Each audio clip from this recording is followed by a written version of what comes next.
things that are slightly nonsensical, things that we don't expect, things that don't seem entirely logical, do have the strange compensating advantage of garnering a lot of our attention. I'm Eric Fulweiler, and this is Scratch, bringing you marketing lessons from the leading brands and brains, rewriting the rulebook from scratch for the world of today.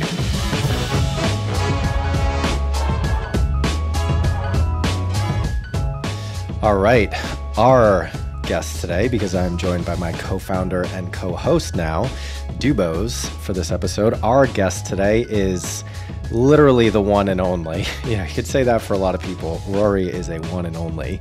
Rory Sutherland, who has been at Ogilvy for 34 years as a creative director and also as vice chairman for the last 17 years. Rory is a TED Global speaker and the author of Alchemy, The Surprising Power of Ideas That Don't Make Sense. Rory knows so much. Oh my God, he's a walking encyclopedia of marketing, advertising, innovation. I mean, we touched on so many fascinating things in this conversation. Dubose, what were some of the highlights for you? It's hard to summarize everywhere we went with this conversation, but Rory is a font of information and had amazing views on everything from behavior change and how the pandemic has changed consumer behavior, through to his favorite brands, through to how advertising needs to change and marketing needs to change to go further, developing collaborative knowledge bases and providing more value, moving beyond kind of billing by the hour to bringing more proactive thinking. And then finally, such amazing things as why a bacon sandwich restaurant would disrupt the entire London restaurant scene. I will say, one of the things he knows a lot about is food. And if you are hungry, it might be best to come back to this episode later. So without further ado, please enjoy our episode with Rory Sutherland. Hey, Rory, how are you? Thanks so much for joining us. It's a huge pleasure. Thank you very much for inviting me on. And Dubose, good to see you. I haven't talked to you in like 5 minutes. Indeed. It's always good to catch up another time in the day. I like you rocking the rival swag. It's good to see. All right, let's get into it. I mean, we were saying, well, first of all, it's 8 minutes past the hour. We had 8 minutes of really interesting thoughts from you already, Rory. I wish we could have recorded that. Maybe we'll have to recover some of that ground. But I was saying before we press record, I'd be surprised if we get through one or two questions, because I know that there's so many things that the three of us could talk about that could easily take up 40 minutes. But let's get into it with kind of the standard question that we use. I'm very curious to hear your thoughts on a brand that you're very passionate, curious, interested in right now. One brand that struck me as very, very interesting is a brand that's new in the UK called Dishpatch. And I'm always very interested in innovation in the food space, the quick service restaurant space, because two areas I think, which are always quite ripe for experimentation in behavioural science are transportation, about which I've co-written one recent book. And also I find the restaurant food space very interesting, partly because COVID seems to have launched a kind of Cambrian explosion of innovation in that particular space. And Dishpatch effectively takes pretty good, or very good actually, London restaurants, and they prepare the food chilled and ship it all over the country. So it's restaurant food delivered to your home for, I suppose, reheating in some cases and plating up and preparation. So the only part you have to do yourself is what you might call the last part. And in many ways, when you dig back on it, it makes more sense in a way than takeaway food does. The business of delivering food lukewarm seems to me always a bit silly, on the grounds that I don't have any shortage of facilities to heat food at home. If there's one thing I'm short of, it's culinary talent. It's not the ability to warm things up. I've got air fryers, ovens, frying pans, whatever else. And I've enjoyed Dishpatch because it's one of those things which you have to try it to appreciate it. And I think that's actually true of very many innovations. I think that, now obviously as an advertising guy, I should claim that we are capable, our communication skills are such that we can always actually, deliver the promise of a new product or technology to people simply through our sheer communications talent. But I do think there are products which, in a way, appeal to the unconscious but not to the conscious in some way, where there's no substitute for experience. And both Gusto, which is a food kit delivery firm, with which we've done a little bit of work actually, of which I'm a pretty loyal customer, and also Dishpatch, strike me as very interesting. And the third thing that interests me is the whole business of dark kitchens. So the whole business where a lot of innovation isn't about assembling things, it's actually disassembling things. So the restaurant is a full service restaurant. But what we see now is Dishoom, which is a chain of restaurants in London, I think Manchester, a few other cities in Britain, also has a dark kitchen in Brighton, which means that you can order it through Deliveroo, but there's no restaurant as such. Maybe they plan to open a restaurant later. I don't know. Maybe they couldn't find the real estate. But it's a very, very interesting development, as is the very interesting development of meal kits. Because, of course, it's worth noting there are a lot of restaurants I love that have one location. Often in London, it's difficult to get to. One of them is Roti King. I don't know if anybody remembers this. It's near Euston Station. And if you're a devotee of Malaysian food and roti, there's nowhere to touch it. Now, realistically, it's only about once every 6 to 8 weeks I can get anywhere near the place. And then there's a massive queue because it's so popular. But the ability to have Roti King food delivered for reheating to my home has been pretty transformational, I have to say. So I love those areas where you probably have, an enormous amount of traditionalism, which then just gets completely disrupted by the pandemic. So innovations that would have taken 10 years to happen, more or less happen in the space of 18 months. That's been fascinating. Well, the thing that makes me think of is a lot of innovation comes from reimagining things from scratch for the world of today, which is the reason that this podcast is named what it is. And so you could say that traditional takeaway is just kind of almost in a way, especially like a Deliveroo or Delivery Hero or, one of those. It's just kind of digitizing what is an analog experience. You cook a meal in a restaurant and then through an app, you're able to deliver it at home. Whereas what you're talking about, they're actually reimagining things for the world of today. Forget the assumptions of what we knew before. It occurred to me, because most of these restaurants tend to deliver their signature dish, they don't deliver the whole menu, okay? And they only deliver either once or twice a week. There's another great one called UB Chef, which is a Michelin-starred restaurant on the Isle of Wight. Because of that, there's probably considerable batch processing efficiencies in that getting a chef and a team to produce, 2,000 rotis, 2,000 chicken curries is probably an order of magnitude less effort than having to do it one customer at a time. So that was actually Chairman Mao's great thing. Chairman Mao believed people should eat communally because it required less energy to heat a large pot than to heat 10 small pots, because the surface area as a proportion of volume was lower. And so Mao had this, peculiar obsession with communal eating. I don't imagine Mao's China was great if you had an allergy or an intolerance, I have to say. Okay, no, you will eat what the rest of village number 2,427 is eating. I don't care of the fact if you're going to be projectile vomiting all night. So it wasn't great for picky eaters, Mao's China. But on the other hand, there is room for actually the batch efficiency of high quality food production, which probably is underexplored. In other words, we've tended to combine high quality food with individual preparation. And actually high quality food with Fordist efficiencies upstream is probably quite an opportunity now. It's such an interesting point you raised there, though. I guess there's the idea of individual preparation and quality tied together in a consumer's mind. Do you think if you start to make it a bit more communal, it chips away at the overall perception of the value of what they're getting? So that's an interesting question, which is whether the knowledge of the fact that the thing has been prepared at scale diminishes the enjoyment is an interesting question.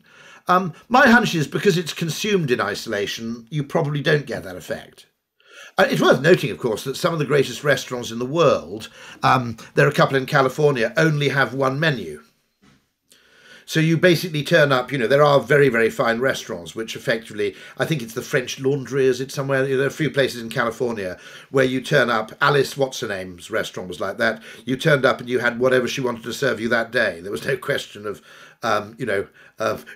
substitutions or anything like that. And so I think you can get away with it, because some people would argue, I think, that actually the very highest quality food would actually profit from division of labour in that way. It's true. If you're making 100 of something and you mess up 3 of them, you throw the 3 away. Whereas if you're making 1 of something and you mess it up, you probably try and cobble it together on the plate. It's true. There's probably something about reframing an efficiency scale as omakase, and then suddenly you're much more willing to pay for it. Beautifully done. That's a lovely thought. I mean, other areas that interest me, by the way, electric cars interest me a lot, because I see the obstacles to electric car adoption now as being, when they aren't economic, they're largely psychological. And what's been interesting to me about that is that range anxiety is a perfectly relevant and indeed intelligent fear in the United States or Canada. In the UK or the Netherlands, for example, densely populated countries, I can give you, I always reel off the same 9 reasons, but I think it's about 9. We've got 240 volts domestic power. So if you go and visit your grandmother and plug in overnight, you'll still get 70 miles of range, which is enough to get you to the nearest rapid charger. If you've got a very long drive you have to undertake in one day, there and back, we'd probably take the train. Americans mostly can't do that. There's very little wilderness in the UK. Very rare incidence of extremely low temperatures, which of course nobble the range of electric cars. If you're in kind of Idaho in the deep depths of winter, your range is going to go down about 30–40%. And your charging speed and capacity will fall. Dense population means that actually being dependent on one charger to complete your journey with no other alternative, very different matter. Also, there's a difference between breaking your journey in Bourton-on-the-Water, going to a tea rooms and having some scones while your car is charging, versus spending, 2 hours in sub-zero temperatures at a Nebraska truck stop when you just heard that a serial killer's escaped from the local federal penitentiary. Those are different experiences. The likelihood in the UK that you can actually find something to do to kill the time while you're charging is, fundamentally different. We've got lots of small towns all over the bloody place. I completely understand why someone, effectively driving through the New Mexico desert or something would feel anxious about range. To be honest, in Britain, we've inherited the fear. It's not really all that pertinent. And in fact, as a result, we're probably getting bigger batteries than we need, making the cars more expensive than they need to be in many cases. So, Rory, I'm curious to kind of, we got a couple notes in here about your book, about some talks you've done recently, but actually I think I might just ask you, what is kind of the state of Rory Sutherland's perspective on the marketing industry right now? Maybe we start there at the highest level, and then let's drill down into some of the things that I know you're passionate about. One thing is, I think it's quite badly broken. I think payment by the hour has lasted so long as to create significant distortions in the way that marketing services are delivered. A system like that probably doesn't matter at first, but eventually you become over-optimized around your financial incentives. And I think at some level, I would see Zoom as an opportunity to reinvent the delivery of marketing services, sometimes in a one-to-many model, by the way. One of the limitations of growth and profit for the advertising industry is that we effectively solve once, sell once, if we're lucky. If we're unlucky, it's solve once, fail to sell. Now, actually, solve once, sell many times has to be a more lucrative potential model. And I think with the very technology we're using now, with what you might call B2B broadcasting, I think the potential for that is much, much greater. We notice with events like Nudgestock, 10th of June this year, by the way, if anybody wants to block it in their diaries, we've got an online audience of 40, 50, 60, up to 100,000 people. And so it's crazy not to take advantage of scale effects like that when they're possible. And so I also think that there is still a strong muscle memory in the advertising industry, which is that if you don't produce a communication, you haven't done your job. And one of the things I was very eager with behavioural science is I saw behavioural science as being a way to deploy the magical value creation properties of marketing and creative thinking for companies that don't necessarily have a huge media budget. We're still overly optimized around those parts of the business that spend money on media, despite the fact that we haven't been paid on commission since about 1992. So I think there is scope actually for significant reinvention in this market, particularly post-pandemic, where a lot of the norms of business interaction have been disrupted for good. We used to be a handshaking business, maybe now we're a broadcasting business. Maybe one of the reasons people say, "Why are you doing this? Why are you doing these podcasts, Rory?" And I go, because speaking to 500 people at a time is more efficient than speaking to one person at a time, and you never know, you might get lucky. And so, I think ultimately, my belief in our ability to create value is completely undiminished. Quite the opposite, in fact. But our ability to make money while adding value, I'm not so confident in, I have to say. And I think I was using an analogy earlier on a talk where I talked about if you're over-optimized around one or two dimensions, typically numerical dimensions like payment by the hour and cost per the hour. I mean, first of all, you've been commoditized, so you're in that dreadful death spiral of cost reduction, which doesn't really incentivize you to create value to the extent that you could, But secondly, I always said it's a bit like the difference between a working dog and a show dog. Okay, the working dog has been chosen and selected over generations by someone who wants the dog to perform a function, and it judges the dog by how good it is at what it's there for. Okay, it's a kind of what you might call multifaceted form of appraisal. And if you look at working dogs, the Border Collie is probably the finest example. I don't know if you're dog people at all. But, dogs that are descended from working dogs tend to be pretty healthy, pretty fit, pretty intelligent, everything else. The dogs that have been optimized for show conditions, the pug of the world, where it's all about huge ears, small legs, tiny nose, short tail, okay? Those dogs that have been bred for what you might call 3 or 4 proxy dimensions of desirability, it's fine for the first couple of generations, doesn't do any harm at all. But over about 5 or 10 generations, you start to get sickness, deformity, illness. And I think, you might argue that the advertising industry has had payment by the hour for so long now, it's starting to develop pug-like characteristics. So, Rory, what is the fix for cavapoos and the billing by the hour problem that we have in our industry? It's in defense of people who go, of course, it's all about, it's very difficult to come up with alternatives because you can't entirely come up with payment by results. In the sense that, one, if you did something that was spectacularly successful, you'd probably create an unbelievable problem. If your payment was absolutely pro rata for the value you created. But there are also reasons where you might do a lot of work only for the work not to happen for reasons beyond your control. And that was always the curse of advertising beforehand. You develop some fantastic campaign, entirely unpaid, on the expectation of a lot of media spend, and then their factory would burn down in some disastrous fire, and you'd never get any money. And that was always the thing that beset people who, in the age of commission, which was, it was more rewarding probably overall, but there were some cases of effectively catastrophe entirely beyond your control.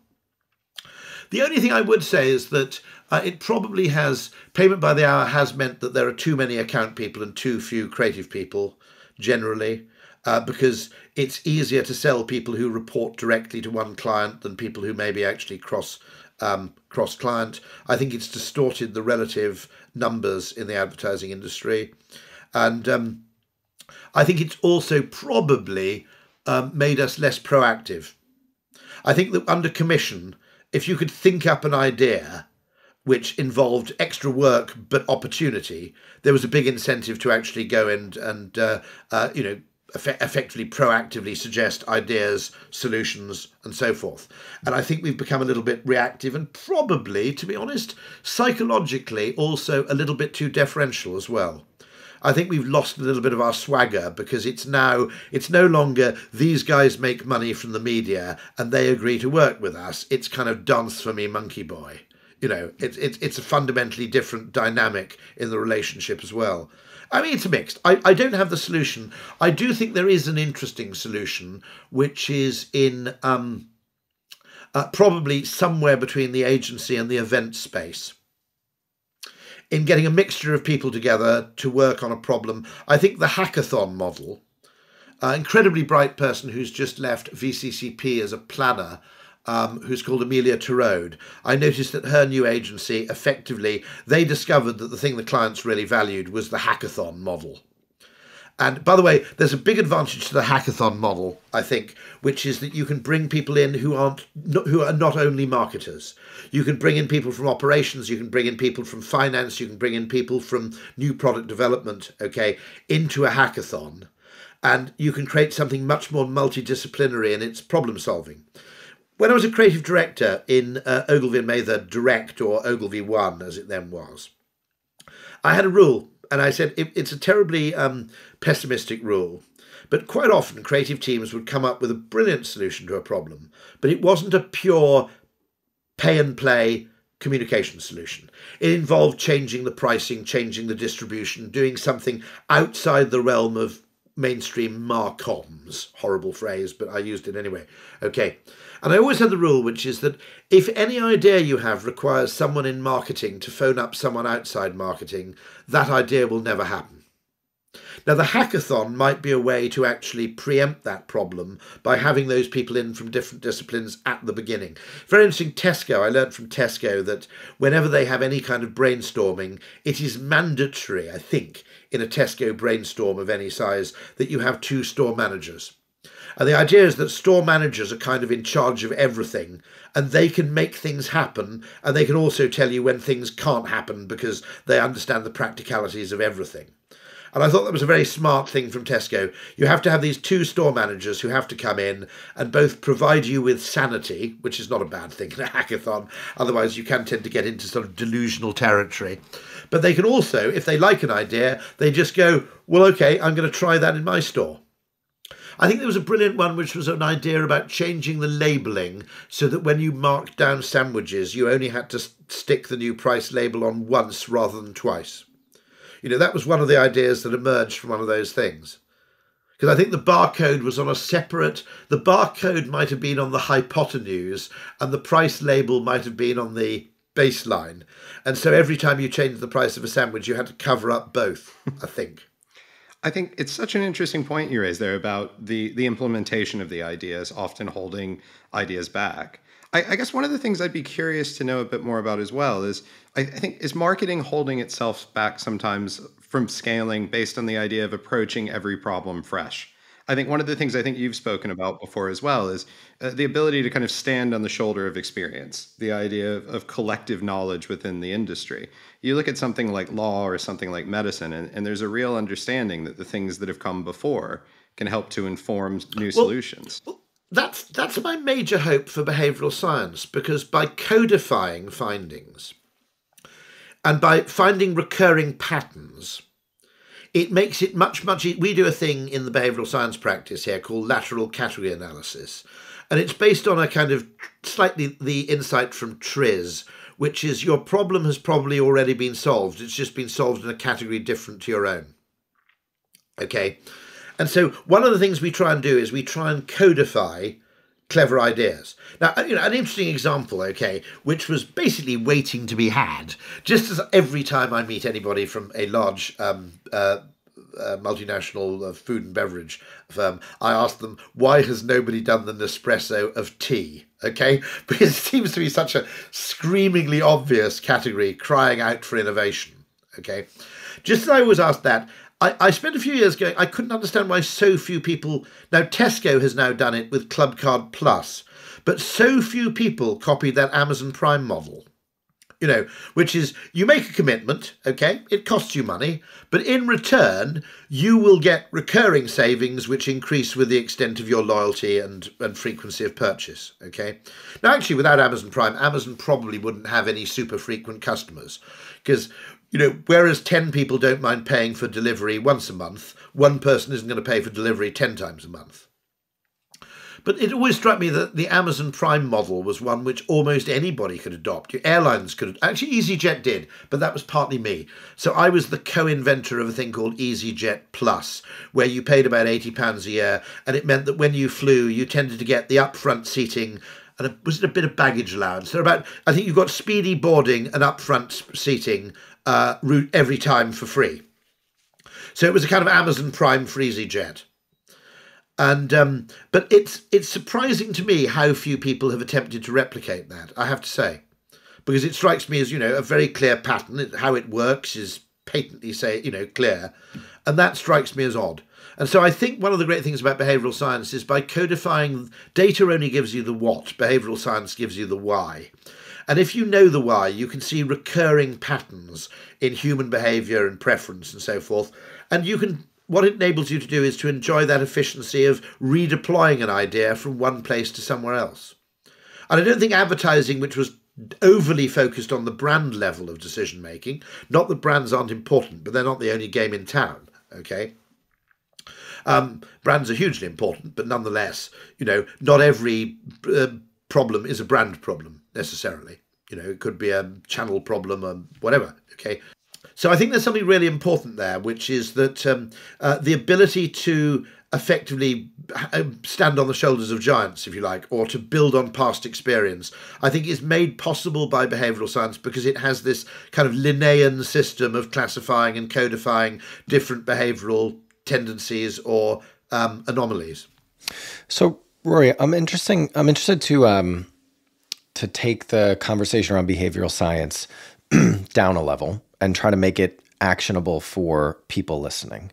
So with everything that you know, everything that you see going on, for folks listening who are maybe familiar with the term, but certainly aren't the expert that you are, and maybe don't yet have or don't see how they have an easy way to apply it in the work that they do and for their own careers, what's your advice for how people should get a little bit more exposed to this topic and how they should start to apply it in the work that they do? I mean, one way is there are non-residential, you know, part-time master's programs in it, which I would generally recommend because I think 1 year is enough. I don't think you need to do a PhD. I don't think you need to give up work and go on a residential program for 2 years. I think 1 year is enough. And I don't think it's particularly difficult to grasp. It just requires you to let go of 3 preconceptions simultaneously, which is why people find it difficult to get into the behavioural science mindset. Overall, I think books are probably the answer. You know, read Cialdini, read Dan Ariely, you can read my book, several copies if you like. But generally, I think this is something where, you know, literally 10, 15 hours of study, provided you're prepared to loosen up and let go of existing preconceptions about how the mind works, about human perception, about, the idea that market research, that people can necessarily tell you what it is they want and what they're willing to pay for. As long as you start loosening up and become aware of, you know, the fact that actually value is created in the head, it's not created in the factory. And therefore you can transform the value of something not by changing the thing itself, but by changing its meaning. This is actually very William James, to be honest. You know, if you change the meaning of something, you change our emotional response, which means you change our behaviour and you change its value. An example I always give, which always strikes me as slightly weird, but I don't know what you're like on KFC. I personally like it a lot, okay? But one thing that's always fascinated me is I've never thought about KFC the same way ever since I discovered that Colonel Sanders was 65 years old when he founded the company. Now, it's utterly irrelevant at one level, isn't it? Okay, why should my enjoyment of fried chicken be even remotely altered by the fact that I know this guy had effectively spent a labour of love producing this 11 herbs and spices recipe, and then at the age of 65, he started effectively franchising it. And so, you know, there's a lovely story there about late-stage entrepreneurialism. You know, I mean, what a guy. There's a wonderful thing on YouTube you've got to watch, which is where sometime in the 60s, it must be the 60s, because one of the panelists is actually murdered shortly after the Kennedy assassination, so it must be the early 60s. Colonel Sanders is on What's My Line, okay? And he's elderly already then. And what is utterly hysterical about Colonel Sanders, it's a black and white broadcast from, I guess, 62. You have this guy who's probably one of the 10 most recognisable icons in the world, walking on in a white suit with a bootlace tie, with the specs, and there are 3 people trying to guess what the hell he does. Okay. and that, you know, but it is strange how what something means, our associations, our narratives, our stories, our perception, basically change the whole product. we don't perceive things objectively. Evolution did not give us eyes that are like light meters and ears that are like recording equipment. It gave us highly interpretive sensory organs. And also the way in which we treat the incoming data from those sensory organs is extraordinarily selective and indeed distorting, because it's optimized around survival, not around accuracy. And once you understand that, it becomes much, much easier to see what's going on. But you have to let go of a few sort of cherished assumptions before you can make that shift. And that's why I probably recommend, the way I got into it, to be honest, I was ill for a couple of weeks. That was the huge boost. I had really, really bad flu. And I was off work for about 10 days and just got reading economics books, then behavioural economics books, then economics blogs. And that was how I discovered sometime in like 2006, 2007, that Nudge had come out in the US. Hadn't come out in the UK. I took the extravagant step of ordering it by FedEx from Amazon.com. And so as a result, I had one of about the first 5 copies in the UK. David Cameron and his advisor, Rowan Silver, were 2 of the other owners. And I realised, okay, I've worked in direct marketing now for, at that stage, I suppose it would have been for about 15 years. And I thought, this is the discipline I've been missing all my life. I was always convinced there was this scientific discipline or area of inquiry, which I used to call the thing for which we have no name. Which was, effectively it was the science of human action and decision-making. And as it happened, I should have, maybe, if I'd Googled more actively, I would have discovered pre-existing people like Herbert Simon going back to the 1940s and 50s and so on. But it was a kind of epiphany, because I finally realised that I wasn't completely mad, that there were other people who found this curious and wanted to know more about it. It's fascinating. And sometimes it does take that something to knock you out of your routine to shift your perspective. Yeah. David Ogilvy actually suggested taking a sickie day. David Ogilvy actually recommended taking a day ill a few times a year, just for the purposes of the random break.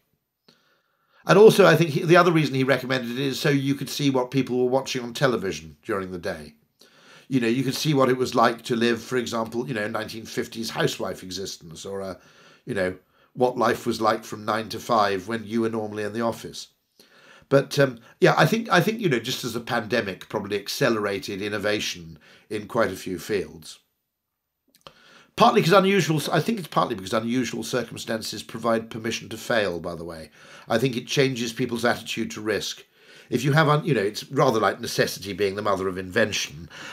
You have a license to fail and a license to experiment during or after a significant collective worldwide incident that you don't have under conditions of optimal success. We're such creatures of habit, like humans just are. And we like to think that we're so creative and freewheeling and we'll do whatever we want, but maybe you have the stats I don't. I'm sure 99% of how we spend our time is routine. And routine is really good for delivering incremental improvement, but not for exponential improvement or thinking of something new and different. And so you need to get out of the routine if you want to discover something new like that. And the second thing as well as habit is social copying, which is you just go with the flow of social defaults. And so that's, I think, why there's a sigmoid curve to the adoption of new technology, which is as time goes on, more people become habituated to the new technology, but also it becomes less and less socially unusual to use it. I think the adoption of video conferencing would have happened anyway without the pandemic. I also think, barring something like another pandemic or a mass transit strike, I think it would have taken 10 years, at least. And by the way, we forget this. It's only old people who realise this, that all technology is really slow at the beginning. Television, mobile phones, as I said, multi-channel television. There is always a period of quite a few years. This is why I think video conferencing, a lot of people are talking about the metaverse. And I keep going, yeah, but the metaverse is a few years out, okay? Video conferencing is here right now. The world's had a sudden crash course in how to use it. We should be reinventing our business around this technology every bit as much as retailers reinvented their business around the internet. And I do not. It does slightly annoy me when people are always obsessed with what's 7 years out.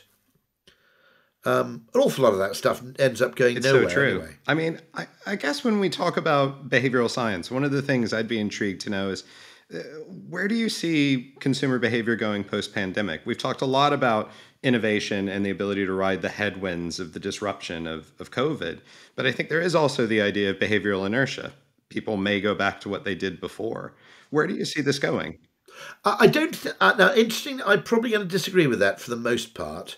In that, had the pandemic lasted 2 weeks, yeah, okay.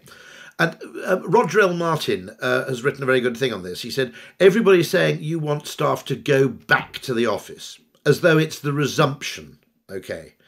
Okay. Now he says after 2 years of a completely different habit and a completely different set of social norms, it's not what you're asking them to do is not to resume an old behaviour. You're asking them to adopt a behaviour which feels completely new.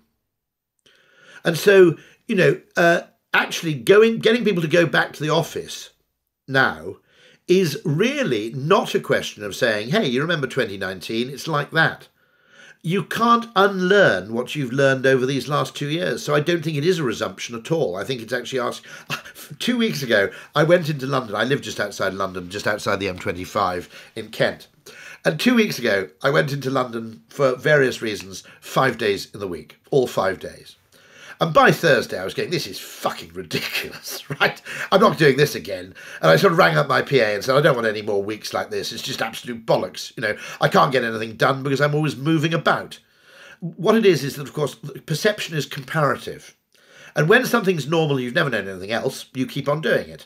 But now we know what the alternative feels like. And that changes what going into the office feels like. Because previously, what I always say is that, commuting was Coke and working from home was Dr. Pepper. And now, in other words, it's the default social norm. You don't have to explain when you ask for a Diet Coke, do you? If you ask for a Diet Dr. Pepper, you've kind of got people going, right? And now actually, to be honest, video calling is now Coke and going into the office is a bit Dr. Pepper. It's a good way to think about it. It's funny, growing up in Alabama, you say Diet Coke or Coke, and then they say what type, and then you say Dr. Pepper. So it's a bit more the category default. Oh no, you're absolutely right. Sorry, because it's a Texan brand, isn't it, from Waco? And I noticed this in New Mexico and Texas. You basically have Coke or Dr. Pepper. You don't have Pepsi at all, and that's the same in Alabama. Is it? It goes the other. It goes in the other direction. It's not made it that far down yet. It's going to revolutionize the state when it makes it there one day. Fantastic. So, Rory, we're almost up on time. The last thing I'd like to get your thoughts on is, I mentioned what we're really interested in is understanding how challenger brands grow, and actually one level deeper within that, why some challenger brands kind of create a bit of a buzz and some actually change the category that they're in. So maybe I can just leave it there and just love to get your thoughts on what do you think it is? By the way, the fantasy is always to create your own category, but it's not easy to do. Okay, particularly because our brains are often comparative and we can't really envisage things properly in some cases, except in relation to something else. Yeah. And I think a lot of businesses that say they're creating a category aren't really. It's a bit more of the pitch, because actually the job that they're doing for the customer is the same and they're swapping an alternative. They might not see themselves as a competitor, but I think there's lesser true category creators out there than, many challenger businesses think. What would you give as a great example of something that genuinely and recently created a lot of buzz and noise? Obviously, they're the delivery services. That's interesting. That's been a recent thing. Britain, London in particular, is very good for fintech, and there have been some successes there. That's a famously difficult thing. To some extent, I think the hype cycle is true, that in fact, when things are at their noisiest is often before they've really started to deliver value at scale. Particularly that's true of network goods. You need to reach a certain scale of adoption before you really deliver proper value. It's interesting how many entities. One thing I do notice is that when I made that observation that many of the most successful brands, in fact, most of the most successful brands created over the last 20 years didn't really make sense in advance. You could post-rationalize their success, but you couldn't really pre-rationalize it. If you imagine your way back to 19 1988. Okay, you can't really say, you wouldn't really have predicted the need for Red Bull or the need for Five Guys or Nespresso or whatever, or even bottled water. Actually, if you go back to the 1970s, I grew up in the Welsh borders in the 1970s, and buying water in a bottle was a deeply weird thing to do. You could go to a delicatessen and do it, but very few people did. And so no one would have predicted those things in advance. And this is why capitalism is better seen as a discovery process than it is an efficiency optimization process. This is what I think modern economics gets wrong. It's obsessed with efficiency rather than discovery. I think there is an aspect where things that are slightly nonsensical, things that we don't expect, things that don't seem entirely logical, do have the strange compensating advantage of garnering a lot of our attention. I think there was a great book by Seth Godin called Purple Cow. And he essentially said you should design products with their own, what you might call their own distinctive source of attention. In other words, products which are attention generative by their very nature. And sometimes I think that means building things into the product which a finance director or a rational software expert might find ridiculous or awful. You build in something that is gratuitous. An example of that would be, the free fries at Five Guys. Broadly speaking, if you want people to notice you, the power to do things that your financial director hates is probably an essential place to start. Because things that are noticeable, things that convey meaning precisely because they're not necessary, they're not expected, they're slightly gratuitous. It's rather like that weird thing of gender reveal parties, which I understand was actually invented by a YouTuber sometime in the presumably early 2000s. It's something I'd never heard of. And they became more and more ridiculous, where they were creating forest fires because people would always have, they'd always go out into the desert and have some sort of firework to announce the gender of their child. And the next thing you know is that 47 square miles of California was on fire. But we instinctively know this, I think, that people notice things that are, politeness is actually discretionary effort. It's going above and beyond the level of effort that is necessary to be acceptably, reasonable to someone. And I'm always intrigued by those things like, the Doubletree cookie and the extra scoop of fries at Five Guys and the popsicle hotline at the Magic Castle Hotel in Los Angeles. Those things, it strikes me, there's a lot more room for those kind of things. It's interesting your comment about you have to do things that your finance director dislikes. It reminds me of, Dubose and I actually shared this client when we were on the agency side together, but we had a client who used to say, I want to see at least one example that makes me uncomfortable in everything that you present. Because if everything's comfortable, if everybody says yes, if nobody has a problem with what you're doing, then fine, but it's probably not going to lead to something new. So I think that's an interesting nugget to continue all the food metaphors here. It was very funny, for people to think about. A colleague of mine was also at an advertising agency review session, and the agencies with which they were most content with the work received the lowest scores for being easy to work with. And he actually had to turn to them and say, does it not occur to you that this may be correlated? That there's an element to necessary awkward squad in producing anything that's significantly noticeable that obtains cut through. And I think that's probably fair. And there is also, as I said, an element of kind of almost whimsical, gratuitous, bloody-mindedness in that you provide something which... one thing that does interest me in terms of pattern recognition is if you look at Five Guys, okay, who would have thought you could actually have an outlet that was more basic than a branch of McDonald's? Less blingily furbished than a branch of McDonald's, and yet getting on for £10 for a burger. But they're quite clever because the burger's really expensive and the signature milkshake is really expensive. Everything else is like free refills, free toppings, extra scoop of fries for free, free peanuts. Okay, everything else is quite cheap. And it occurred to me that there's a psychological insight there, which is we don't mind paying for the hero product because with the hero product, we think you get what you pay for. But with the ancillary products, that's different. And my advice to anybody listening is, I think if you opened a restaurant in London called Bacon Sandwich, and it only sold bacon sandwiches, you might have a choice of bread, a choice of bacon. You'd also build in, by the way, a really whimsical thing. There's a thing called Thrashers, I think, in, let me get this right. Is there a place called Ocean City, Maryland? Is that right? You're an American. Yeah. Okay. And there are 3 branches of this Thrashers place, which only sells French fries. Okay. And it refuses to supply ketchup. It will only give you vinegar. Okay. Now, that's one of those things. And funnily enough, they were an inspiration to Five Guys when Five Guys got started.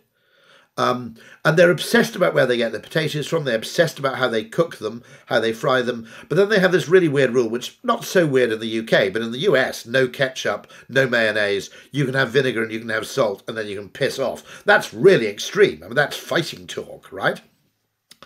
And, you know, what you do is you do some weird thing in bacon sandwich, which is brown sauce will be free, but you charge 50 pence for ketchup. Okay, you just do something, just something which shows that this isn't just all about catering for the consumer. I'm doing something for love here, and I have a sense of committed belief in what I'm doing. And I happen to believe that brown sauce is a natural accompaniment to a bacon sandwich, whereas ketchup is an aberration. Okay, now a lot of people disagree. Doesn't matter, you know. And then what you do is you'd only sell 2 drinks, which is like builder's tea and champagne, right? Would be the 2 drinks you'd sell, all right? You know, literally. And I think you can take that pattern that you isolate in Five Guys, and you can't copy it, but you can make it rhyme. And I think that's where behavioural science, I think you're absolutely right, provides us with an opportunity to innovate much more effectively by spotting and codifying those kind of slightly counterintuitive aspects that somehow make something stick, make something stand out. And it probably means taking one facet of something and exaggerating it quite a lot, you know.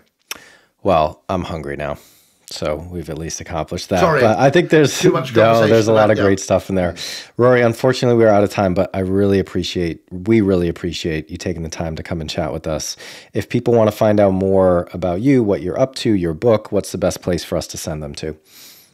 Well, I'm doing actually a course called Mad Masters, which is a 12-part course, which will kick off around about in May. Quite expensive, but worth it, I should say, you know, frame it right. Also, if anybody's got any kind of after-sales feedback, Twitter at Rory Sutherland is the perfect place to contact me. Great. We'll include both those links in the show notes. All right, Rory, we'll let you get back to your day and hopefully a bacon sandwich at some point. Yep. Thanks again for coming on. Thank you ever so much. Care. All the best. Thank you, Roy. Scratch is a production of Rival. We are a marketing innovation consultancy that helps businesses develop strategies and capabilities to grow faster. If you want to learn more about us, check out wearerival.com. If you want to connect with me, email me at eric@wearerival.com or find me on LinkedIn. If you enjoyed today's show, please subscribe, share with anyone you think might enjoy it, and please do leave us a review. Thanks for listening, and see you next week.